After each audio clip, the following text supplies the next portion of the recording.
Assalamualaikum warahmatullahi wabarakatuh, pemirsa channel Dakwah Jateng. Kembali lagi bertemu dengan saya, Chandra, sebagai host channel Dakwah Jateng. Yang beberapa menit ke depan kita akan berbincang-bincang, tentunya kita akan sharing-sharing mengenai Islam, agar kehidupan kita tidak kelam, tentunya sesuai dengan hukum syara, agar kehidupan kita akan jadi lebih berguna. Seperti biasa kita akan mendatangkan seorang narasumber yang tentunya beliau di sini adalah aktif di dakwah dan juga aktif di beberapa organisasi masyarakat. Tidak usah tunggu lama-lama lagi, yuk kita sapa Ustadz kita. Assalamualaikum warahmatullahi wabarakatuh, Ustadz Wafi. Waalaikumsalam. Gimana kabarnya Ustadz? Sehat? Alhamdulillah. Tetap puasa. Tetap puasa ya, tentu ya. Sebelumnya saya ucapkan selamat bulan Ramadan Ustadz, selamat menjalankan ibadah puasa. Ngomong-ngomong bulan puasa ya Ustadz ya. Ini adalah bulan-bulan yang setiap tahun saya tunggu-tunggu Ustadz. Mungkin juga pemirsa di rumah juga ini hal yang sangat dirindukan Ustadz. Kenapa saya dirindukan? Karena bulan puasa ini bagi saya adalah bulan yang sangat istimewa. Karena di setiap jalan-jalan itu pasti ramai Ustadz. Ramai, setiap kuliner apa aja ada Ustadz. Seperti kolak menjelang puasa ya? Iya, untuk menu takjil Ustadz. Makanya di sini saya sangat mengistimewakan, saya sangat merindukan Ustadz. Nah, bagi saya istimewa bulan puasa itu adalah selain ibadahnya dilipat gandakan pahalanya, menu takjilnya juga semakin banyak. Tentunya untuk dari sisi Islam sendiri, istimewa dari bulan Ramadan ini apa ya Ustaz? Ya, begini, Allah itu menciptakan atau membuat bulan-bulan dalam satu tahun itu ada yang istimewa, yaitu bulan Ramadan. Itu sebagaimana yang kalau Allah itu mengistimewakan salah satu dalam satu hari itu ada satu waktu yang istimewa, yaitu 2/3 malam. Nah, ini menjadi waktu yang istimewa dalam satu hari. Demikian juga ketika satu pekan itu ada satu hari yang paling istimewa di antara hari-hari yang lain, yaitu hari Jumat. Nah, ketika satu bulan itu pun ada satu waktu, satu hari yang diistimewakan oleh Allah, yaitu Yaumul Bid, hari-hari yang terang. Ada tanggal 13, ada tanggal 14, ada tanggal 15. Nah, demikian juga Allah memberikan keistimewaan kepada satu bulan di antara bulan-bulan yang lain. Dari Muharram sampai kemudian Dzulhijjah, Allah mengistimewakan satu bulan, yaitu bulan Ramadan.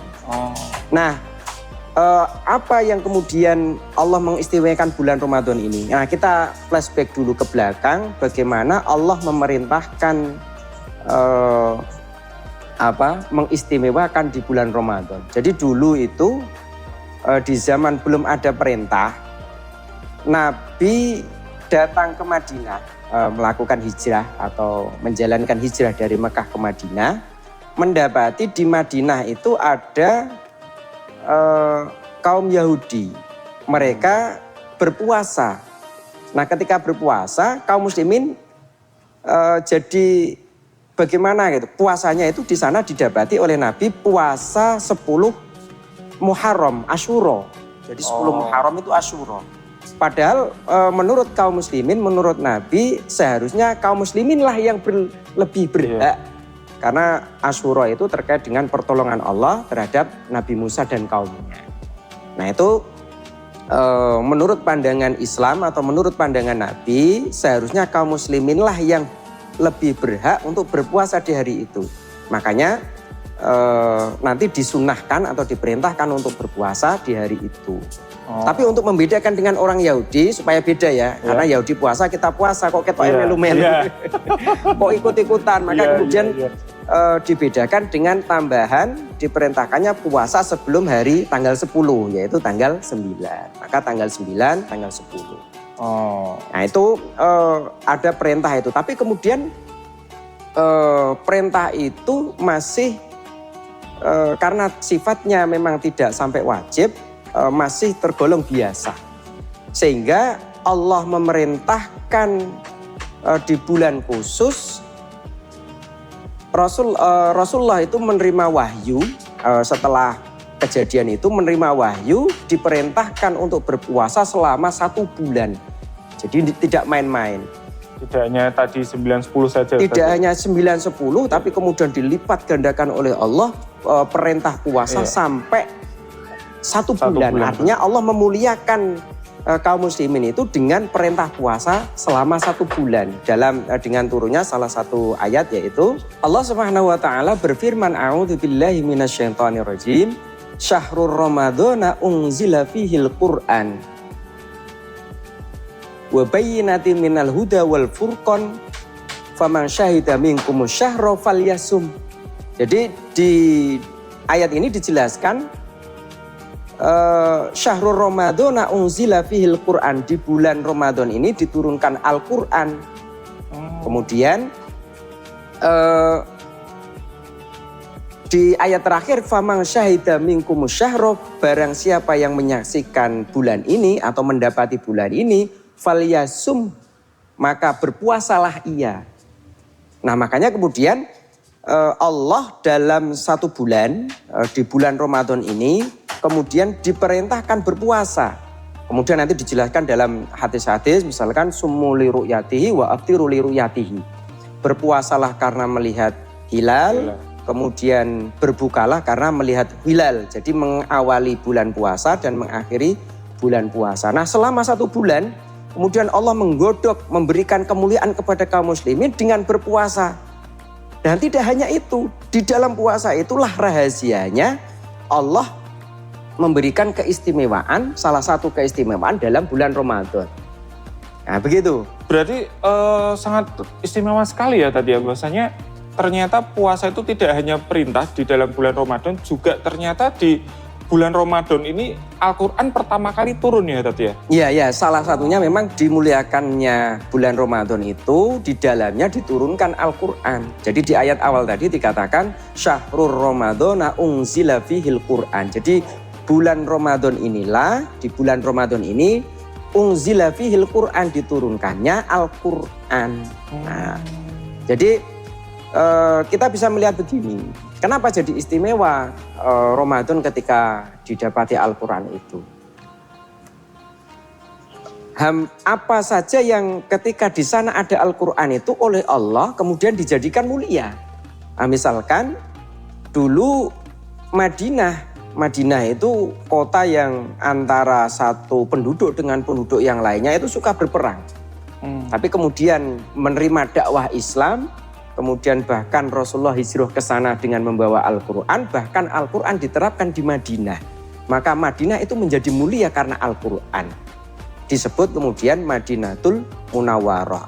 Jadi Madinah itu berubah jadi dari kota Yasrib yang biasa dan bahkan peradaban suka perang antara satu kaum, kemudian diangkat oleh Allah, mereka damai, kemudian menjadi Madinatul Munawwarah karena Al-Quran. Kemudian begitu juga ketika orang itu menghafal Al-Quran. Sebelumnya tidak siapa-siapa, begitu menghafal Al-Quran, Allah angkat derajatnya menjadi penghafal Al-Quran. Dimuliakan oleh Allah, dimuliakan oleh manusia juga.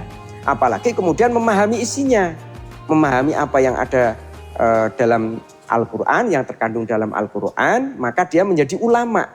Menjadi orang yang alim, maka meningkat juga derajatnya. Begitu juga ketika Allah memberikan Al-Quran ini turun di bulan Ramadan, Allah memberikan keistimewaan, memberikan derajat, memberikan keutamaan kepada hari Al-Quran ini. Belum nanti di ayat yang lain, misalkan Inna anzalnahu fi lailatul qadr. Inna anzalnahu fi lailatul qadr itu sesungguhnya aku menurunkan Al-Quran. Ini menegaskan kembali. Gitu. Menurunkan Al-Quran di Lailatul Qadr. Jadi Al-Quran itu diturunkan oleh Allah, ya memang ada paling tidak 2 pendapat ya. Dan menurut saya ini keduanya tidak saling bertentangan. Ada yang mengatakan Al-Quran turun itu di tanggal 17 Ramadan. Maka kemudian kita sering peringati dengan Nuzulul Quran. Jadi hari turunnya Al-Quran. Walaupun kemudian ada yang berpendapat dengan ayat itu, inna anzalnahu fi lailatul qadar itu, bahwa Al-Quran itu turun di tanggal akhir-akhir Ramadan.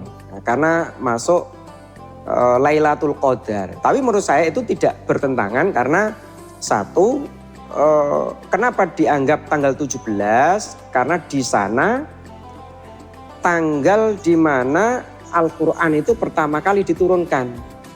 Nah, sedangkan pendapat yang mengatakan Al-Quran itu turun di Lailatul Qadar itu maksudnya adalah Al-Quran turun dari Lauhul Mahfud semuanya ke Baitul Izzah di langit bumi ini. Jadi diturunkan semuanya. Yang kemudian selama 23 tahun itu Allah turunkan sedikit demi sedikit di bulan yang pertama tadi di bulan Ramadan. Selama 23 tahun kemudian turun sedikit demi sedikit. Nah, jadi tidak ada pertentangan yang menjelaskan bahwa Allah memuliakan bulan Ramadan ini dengan turunnya Al-Quran. Nah, jadi kemuliaan yang kedua selain Allah memerintahkan puasa di bulan Ramadan itu, artinya puasa itu kan memberikan kemuliaan, memberikan gemblengan lah kalau bahasanya. Kalau kita ingin naik tingkat, naik level itu kan diberikan apa bahasanya? Ujian itu standarisasi supaya dia naik level. Nah, itu diberikan oleh Allah untuk menaikkan level kaum muslimin, bahkan itu di atas umat-umat yang lain. Kalau tadi sudah dianggap mulia dengan diberikan puasa sehari, seminggu, tapi ini Allah memberikan kemuliaan dengan memberikan perintah puasa selama 1 bulan. Kemudian yang kedua tadi Al-Quran. Ternyata ini juga sebagai pembeda ya Ustaz ya.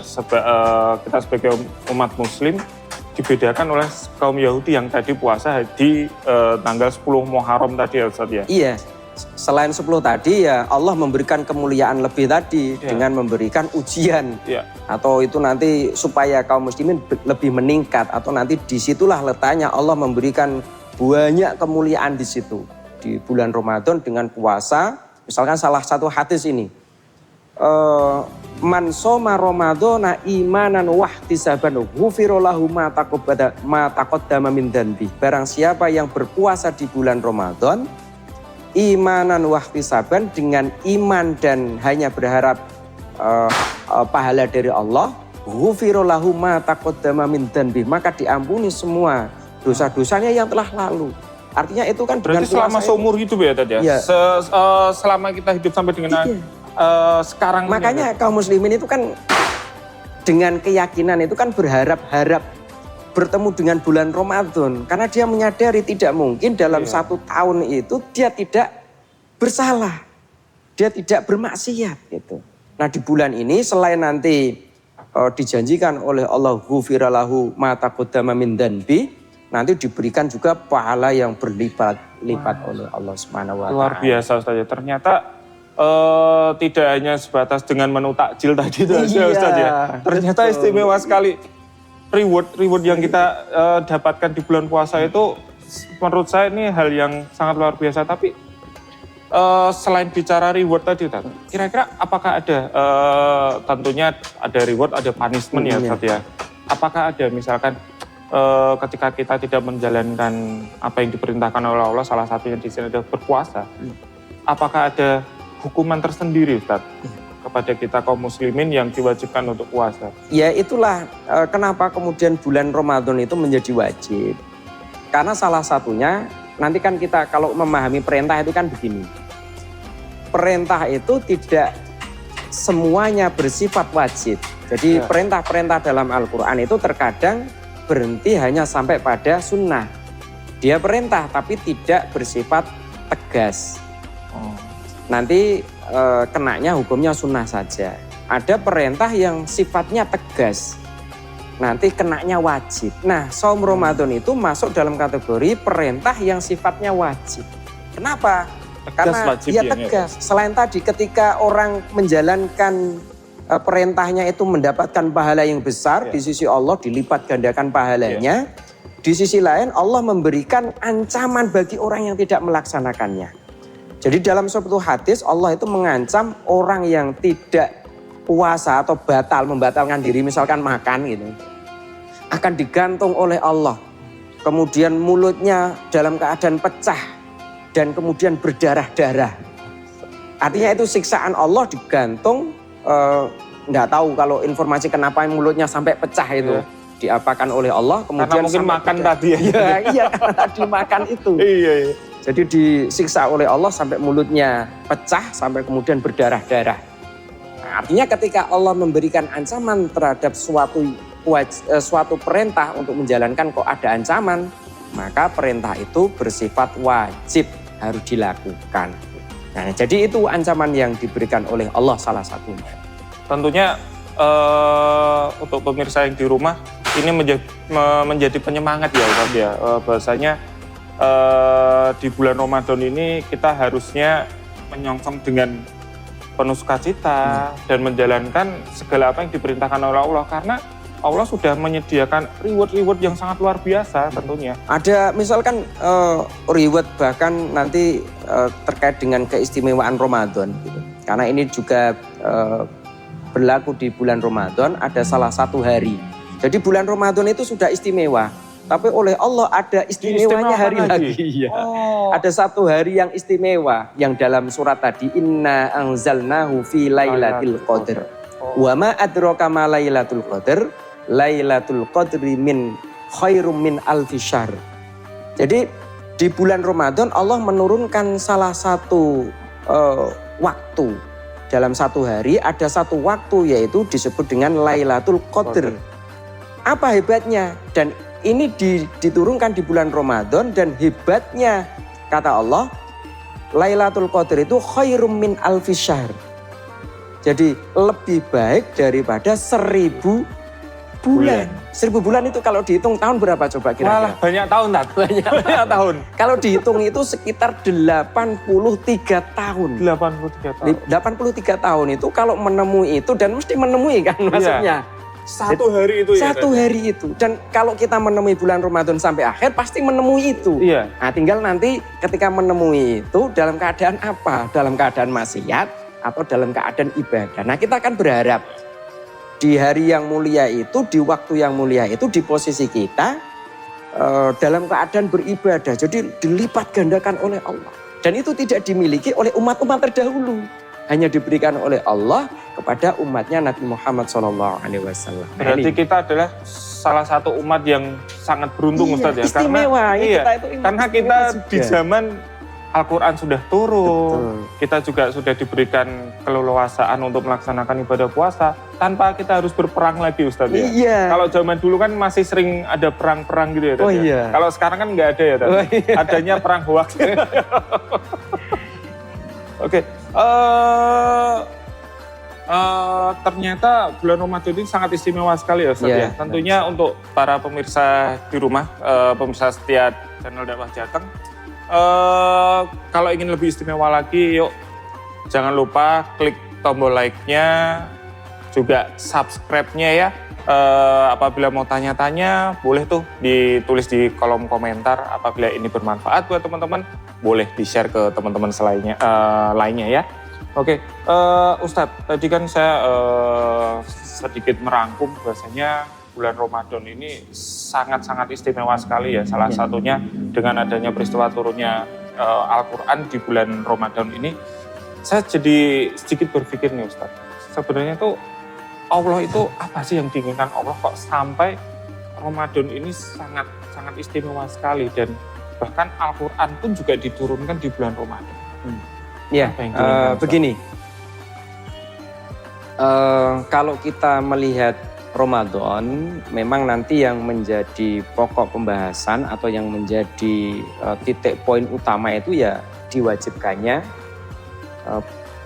puasa di bulan ini, 1 bulan penuh. Nah, maka kita akan melihat apa sebenarnya yang diinginkan oleh Allah ketika memberikan keistimewaan bulan Ramadan. Yang menjadi keistimewaan utama itu adalah perintah puasa. Kita lihat dalam sebuah ayat Allah berfirman, A'udzubillahi minasyaitonirrajim. Ya ayyuhalladzina amanu kutiba alaikumusiyam kama kutiba alal ladzina min qablikum la'allakum tattaqun. Nah, di situ ada redaksi Allah memerintahkan Al-Quran dan memerintahkan puasa. Dan puasa ini juga diperintahkan kepada kaum-kaum terdahulu. Nah, cuman puasa yang ini lebih istimewa daripada kaum-kaum yang terdahulu. Dipanjangkan waktunya sampai 1 bulan.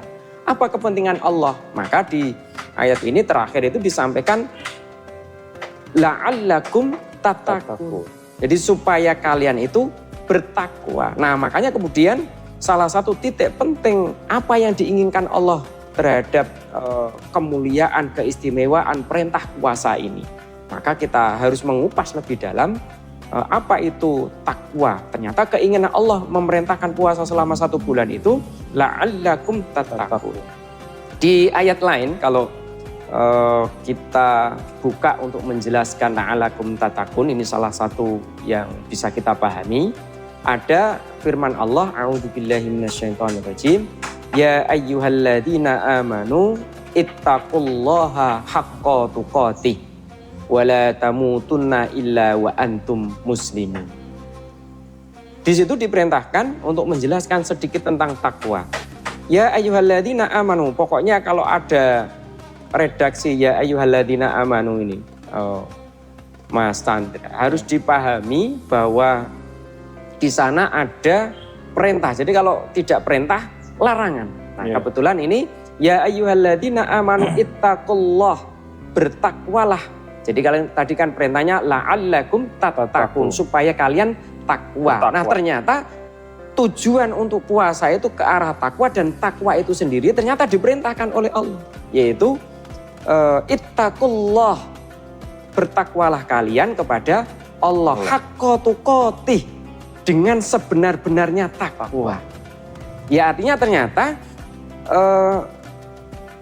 tidak sembarang takwa gitu. Jadi tidak sembarang takwa. Takwa itu apa sih? Kalau ulama itu menjelaskan salah satunya, kalau kita sering di khutbah Jumat itu,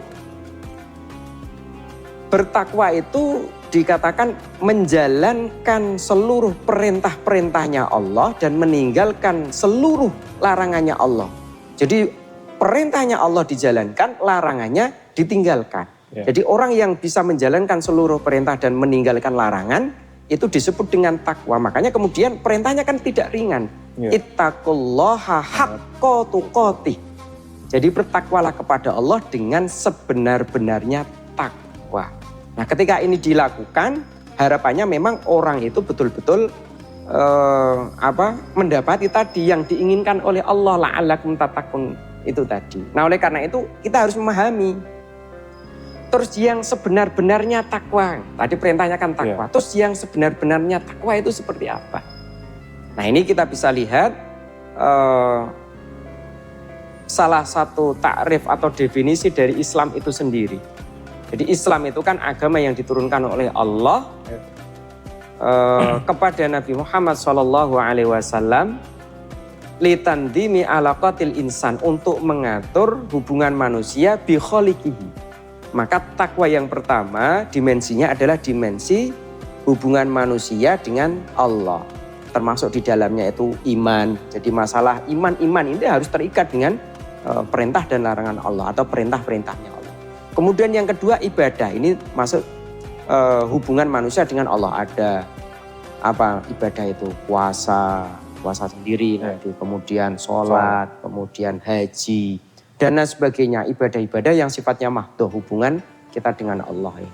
Harus menggunakan hukum Allah tadi, menjalankan seluruh perintah. Jangan kemudian kalau sholat jalan, kemudian kalau puasa tidak mau jalan karena susah. Atau bahkan sebaliknya, kalau sholat tidak jalan karena setiap hari, kalau puasa ikut puasa. Atau bahkan berat kedua-duanya. Karena puasa setahun sekali ya Ustaz ya. Kalau sholat setiap hari makanya orang gitu ya.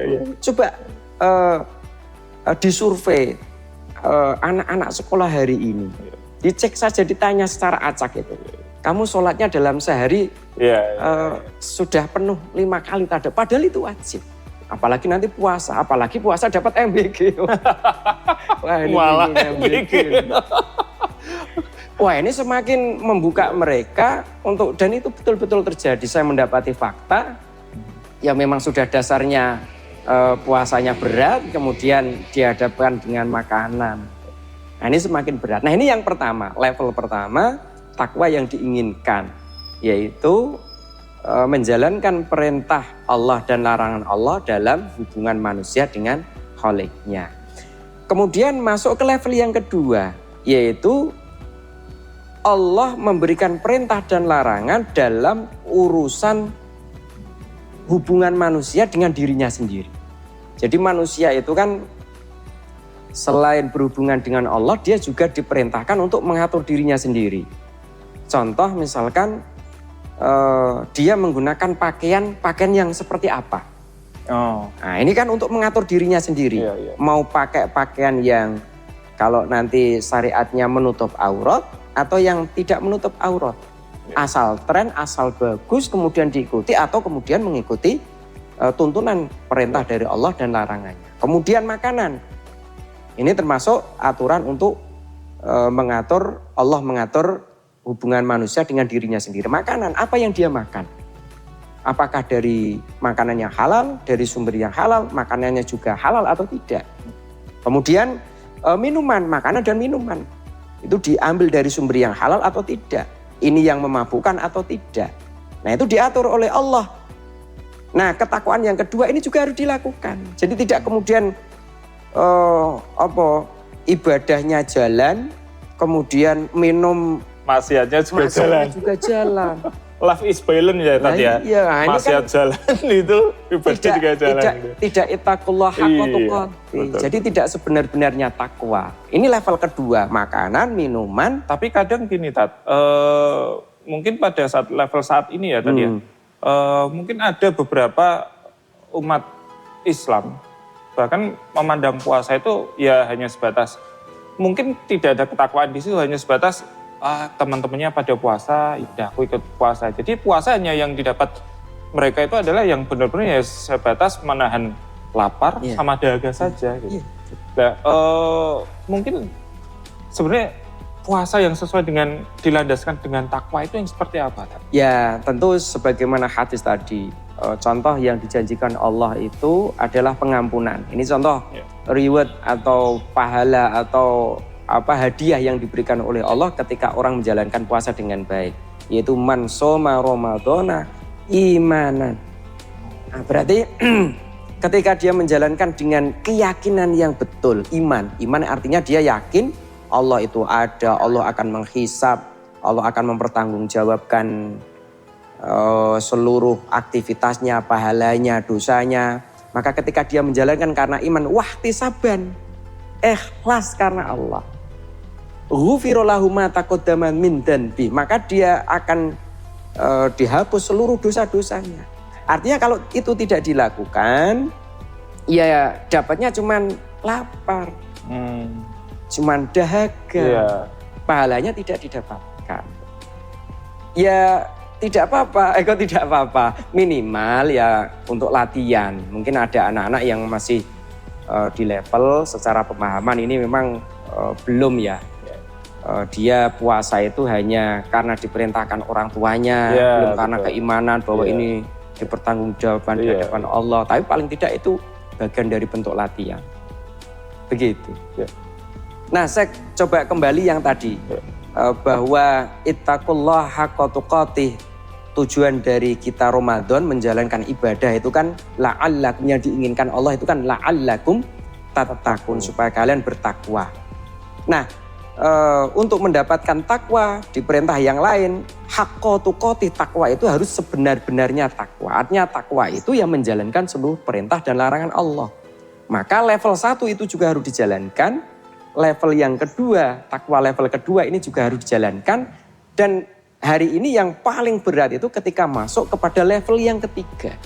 Ini yang paling berat. Apa itu, Tad? Ketakwaan di level ketiga ini adalah alaqatil insan bi ghairihi min banil insan. Jadi ketakwaan hubungan manusia dengan manusia yang lain.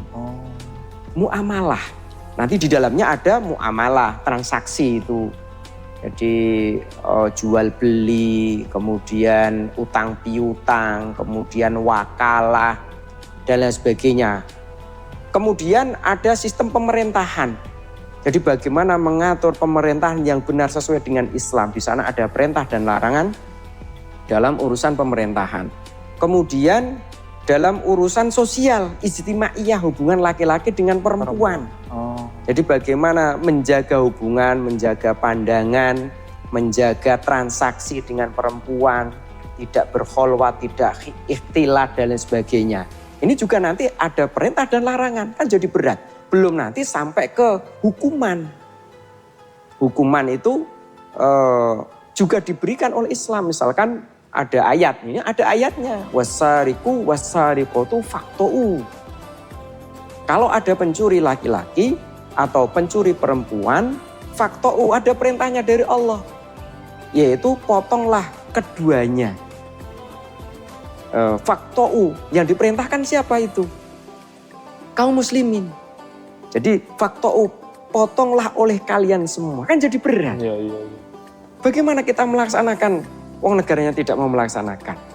Maka kemudian ini di hari ini di keadaan masyarakat yang memang sekuler hari ini, sekuler itu kan agama dijauhkan dari kehidupan masyarakat, dijauhkan dari kehidupan bernegara. Padahal Allah juga sudah menjelaskan ya bahwa ketakwaan ini enggak hanya sebatas muamalah saja, tapi terkait tentang kehidupan bernegara, bahkan sampai hubungan antara laki-laki dan perempuan pun juga sudah diatur ya Ustaz. Dan itu nanti yang unik di level 3 itu kan begini. Memang ada sebagian yang bisa dilakukan oleh individu. Ya kalau bisa dilakukan oleh individu, misalkan jual beli dengan syarat-syarat rukunnya jual beli, ya dilakukan secara individu, tidak ada masalah. Tapi banyak ketakwaan di level 3 ini tidak bisa kecuali dilakukan oleh negara. Contoh misalkan ada ayat perintah jihad. Kan nggak mungkin kita berjihad. Karena jihad itu harus dalam komando negara. Kemudian tadi potong tangan. Kemudian ada perintah lagi misalkan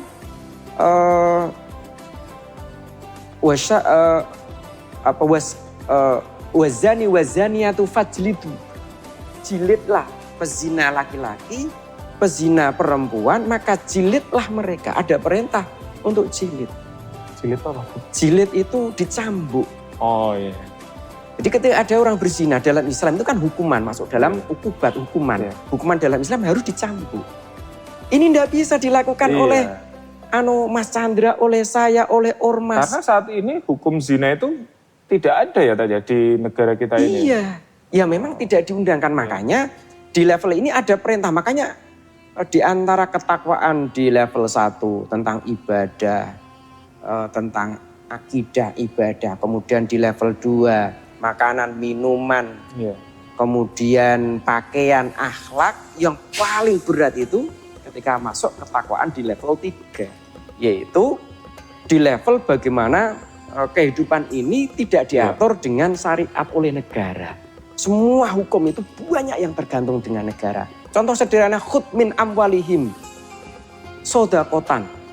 Khud min amwalihim itu perintah untuk menarik zakat. Jadi yang berhak untuk menarik siapa coba? Kan petugas amil petugas penarik zakat. Ini kalau tidak negara tidak bisa. Misalkan Mas Chandra ini, Mas Chandra dagangannya melimpah. Amin. Omsetnya triliunan. Amin. Tapi tidak mau membayar zakat. Naudzubillah.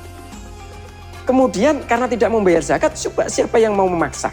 Saya tidak bisa memaksa, orang lain tidak bisa memaksa. Siapa yang bisa memaksa dia mengambil zakat? Oh, nggak sadar-sadar. Harusnya negara berperan di situ ya. Yang kemudian mengambil ya nanti secara teknis diberikan penjelasan, diberikan pengertian kewajibannya, sampai kemudian kalau tidak melaksanakan ya harus diambil secara paksa. Nah makanya kemudian ketakwaan di level ini, di level 3 ini, itu level ketakwaan yang paling berat di antara yang lainnya. Kenapa? Karena melibatkan negara. Yang jadi masalah negara hari ini tidak mau menjalankan sebagian besar perintah dan larangan Allah di level 3 ini. Oke pemirsa, ternyata terjawab apa yang diinginkan Allah itu dengan adanya bulan Ramadan, bahwasanya untuk mempertebal ketakwaan kita kepada Allah. Bahwasanya ketakwaan di sini tuh bukan sesuatu hal yang mudah, bahkan ini menantang ya tadi ya, challenging sekali. Karena takwa di sini bukan hanya sebatas hubungan kita umat muslim kepada Allah, tapi juga kita dengan sesama dalam bermuamalah, juga dalam kehidupan bernegara yang tentunya semuanya berlandaskan dengan hukum Islam, Ustaz ya. Sebenarnya pembahasan kita hari ini lagi enak nih, cuman waktu yang mempersingkat kita ya Ustaz ya. Nah, kira-kira mungkin sedikit Ustaz buat pemirsa setia dakwah channel Jateng di sini, kira-kira kesimpulannya apa nih Ustaz dalam percakapan diskusi kita hari ini tadi Ustaz? Biar pemirsa di rumah biar bisa, oh iya ternyata ini ya. Gitu. Ya baik, para pemirsa channel dakwah Jateng yang dirahmati oleh Allah Subhanahu wa taala, sebagai kesimpulan atas bincang-bincang kita tadi ya yang cukup panjang, mudah-mudahan bisa dinikmati. Ini sebagai pengambil hikmah kenapa kita menjalankan bulan Ramadan. Jadi Allah itu memberikan keistimewaan bulan Ramadan bukan tanpa kepentingan. Tapi dalam ayat itu dijelaskan Allah menghendaki ketika orang berbulan puasa atau memberikan keistimewaan salah satunya bulan puasa ini supaya kalian bertakwa. Dan ketakwaan yang benar atau ketakwaan yang haqqa tuqatih, yang betul-betul takwa itu adalah menjalankan seluruh perintah Allah dan meninggalkan seluruh larangan Allah. Dan seluruh perintah Allah dan larangan Allah itu kalau mau dibagi, seluruh perintah larangan Allah di level yang pertama, yaitu terkait dengan akidah ibadah, ataupun dengan perintah dan larangan di level yang kedua, yaitu terkait dengan makanan, minuman, pakaian, kemudian akhlak, itu masuk di level yang kedua. Jauh lebih berat itu yang diinginkan dalam la'allakum tattaqun, supaya kalian takwa, adalah menjalankan seluruh perintah dan larangan Allah di level yang ketiga, yaitu persoalan muamalah, interaksi antara manusia satu dengan manusia yang lain. Di sana ada pengaturan hubungan dalam pemerintahan, mengatur pemerintahan yang kacau hari ini, kemudian pengaturan hukuman dalam istimaiyah, interaksi sosial hari ini, harus taat kepada Allah dan lain sebagainya, sampai dalam urusan ukubat, sanksi. Semua itu masuk ke level 3, dan di kehidupan yang sekuler ini ketakwaan yang paling berat itu adalah masuk ke level 3. Namun oleh karena itu ini harus kita sadari bahwa masyarakat kita ini memang masyarakat yang sekuler. Kalau kita menghendaki la'allakum tattaqun yang betul, jadi supaya kita bertakwa kepada Allah Ta'ala, maka harus kita pandang betul, harus kita arahkan pandangan kita arahkan bagaimana menjalankan perintah-perintah Allah dan larangan Allah yang hari ini masih sulit dijalankan, yaitu di level 3. Nah, mudah-mudahan dengan itu apa yang diinginkan oleh Allah, ketakwaan yang sebenar-benarnya, haqqa tuqatih, wala tamutunna illa wa antum muslimun. Dan jangan sampai kita mati kecuali menjalankan selamat itu, menjalankan ketakwaan di level 1, ketakwaan di level 2, dan ketakwaan di level ketiga. Begitu, insya Allah. Masya Allah, ternyata luar biasa Ustadz ya pembicaraan kali ini. Terima kasih Ustadz atas kehadirannya di sini, yang telah meluangkan waktunya untuk bisa hadir di dakwah Jateng di sini. Mudah-mudahan para pemirsa di rumah juga dapat nih insight-nya Ustadz ya dari diskusi yang panjang kali ini. Jangan lupa saya mengingatkan sekali lagi kepada pemirsa dakwah Jateng, jangan lupa untuk tetap selalu like, komen, subscribe, dan share. Itu saja, terima kasih Ustadz atas waktunya. Wassalamualaikum warahmatullahi wabarakatuh. Waalaikumsalam.